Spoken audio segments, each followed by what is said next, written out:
अस्सलाम वालेकुम। अबरार रशीद आपकी खिदमत में एक मरतबा फिर हाजिर है और बड़ी अहम खबर है मेरे पास दुबई में रहने वाले उन लोगों के लिए जो किसी न किसी वजह से इस वक्त बेरोज़गार हैं। लेकिन इससे पहले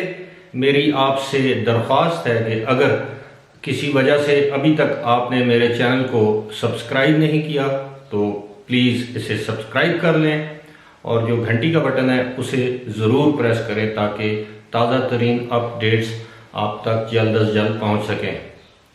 बहुत बहुत शुक्रिया। अहम खबर ये है कि आज यूएई की वजारत इंसानी वसाइल और एमराटाइजेशन, और जिसे आप कह सकते हैं कि वजारत इंसानी जो वसाइल की जो वजारत है, उसने ऐलान किया है कि वो लोग जो किसी न किसी वजह से इस वक्त बेरोज़गार हो गए हैं, उनका एम्प्लॉयमेंट वीज़ा कैंसिल हो गया है, उनका कोई और इशू है, वो अब अहल होंगे 6 महीने के लिए वर्क परमिट हासिल करने के लिए। और इस वर्क परमिट की मियाद होगी 3 महीने से 6 महीने। ये अब आप तक मुनहसर है, आप 3 महीने का वर्क परमिट लेना चाहते हैं या 6 महीने का। अब ये जो सहूलत है ये उन लोगों के लिए है जो इससे पहले किसी कंपनी में काम करते थे, जॉब करते थे, और किसी वजह से उस कंपनी ने उन्हें मुलाजमत से निकाल दिया है, जिसे हम कहते हैं नौकरी से निकाल दिया है। इसके लिए आपको करना क्या होगा, आप मुतलका वजारत जिसे ह्यूमन रिसोर्सेज और एमरेटाइजेशन की वजारत कहते हैं, यानी इंसानी वसाइल की वजारत, आप वहाँ जाकर अप्लाई करेंगे।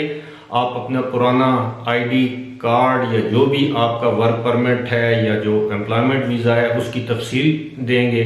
आप बताएंगे कि ये कब कैंसिल हुआ है और उसके बाद ये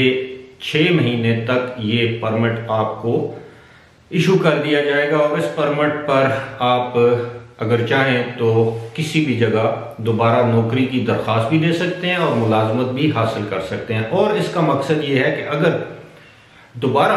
वही कंपनी, पुरानी कंपनी आपको दोबारा अगर वापस लेना चाहे तो उस कंपनी का वीज़ा भी एक्सपायर नहीं होगा, या उस कंपनी के वीज़े से आपको जो नई जो कंपनी में जाएंगे वो ट्रांसफ़र की ज़रूरत नहीं पड़ेगी, बल्कि ये अलग से परमिट होगा जिसको आप नई जगह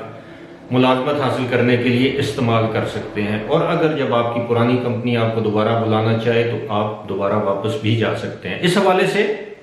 वजारत ने अपने तमाम जो वहाँ के जो इंडस्ट्री है, फैक्ट्रीज हैं, कंपनीज हैं, उनको एक किस्म की हिदायत की है कि वो अपने लेबर वर्कर्स को उनकी मर्जी के बगैर नौकरी से ना निकालें और हत्तल वसा कोशिश करें कि वो ना तो अपने वर्कर्स को नौकरी से निकालें बल्कि उनकी तनख्वाहें भी कम ना करें। और जो ऐसा करेगा, अगर तनख्वाह आपको बगैर नोटिस के आपको नौकरी से निकाल दिया जाता है या आपकी तनख्वाह बगैर किसी वजह के रोक दी जाती है, तो आपके पास ये हक है कि आप इसी वजारत में उसकी शिकायत दर्ज करवाएं,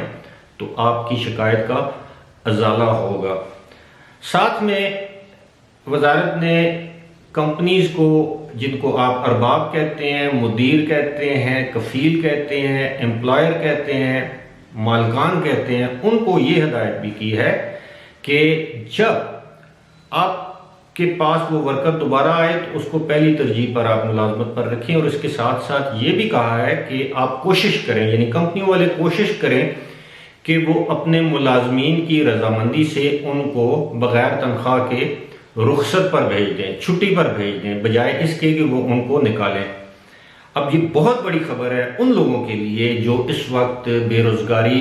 से दो चार हैं या मुश्किलात का शिकार हैं और उन्हें समझ नहीं आ रही कि अगर एक कंपनी ने उन्हें नौकरी से निकाल दिया तो अब दूसरी कंपनी में कैसे जा सकते हैं। इस तरह की जो वेबसाइट्स भी वो मुतारफ़ करवा रहे हैं जल्द ही, जिस पर आप जाके अपने कवायद दर्ज कराएंगे। अगर मिसाल के तौर पर आप स्टील फिक्सर हैं, फिटर हैं, मिसाल के तौर पर आप ड्राइवर हैं, आप कुक हैं, आप आम लेबर का काम समझते हैं, या आपकी कोई स्किल है, हुनर है आपके पास, तो आप वहाँ पर जाके जब रजिस्टर होंगे तो प्रायोरिटी यानी तरजीही बुनियाद पर आपको उस कंपनी में मुलाजमत दी जाएगी जिस कंपनी को आप जैसे लोगों की ज़रूरत है, यानी बजाय इसके कि किसी मुल्क से नए लोगों को बुला के उनको मुलाजमत दी जाए, बल्कि तरजीह उन लोगों को दी जाएगी जो पहले से यूएई के रेजिडेंट हैं, एम्प्लॉयमेंट वीज़ा पर हैं या वहाँ पर काम का तजुर्बा रखते हैं। इसकी मैं अब आपको वजह बताता हूँ ऐसा किया क्यों गया है। ऐसा इसलिए किया गया है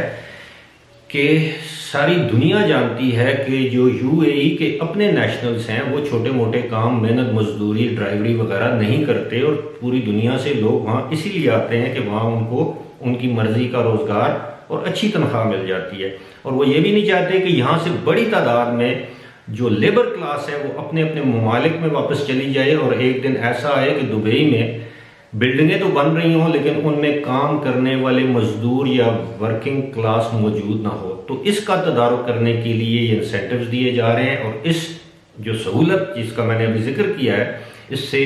जो जो लोग फ़ायदा उठा सकते हैं वो ज़रूर उठाएं। फ़िलहाल इसी के साथ मुझे दीजिए इजाज़त।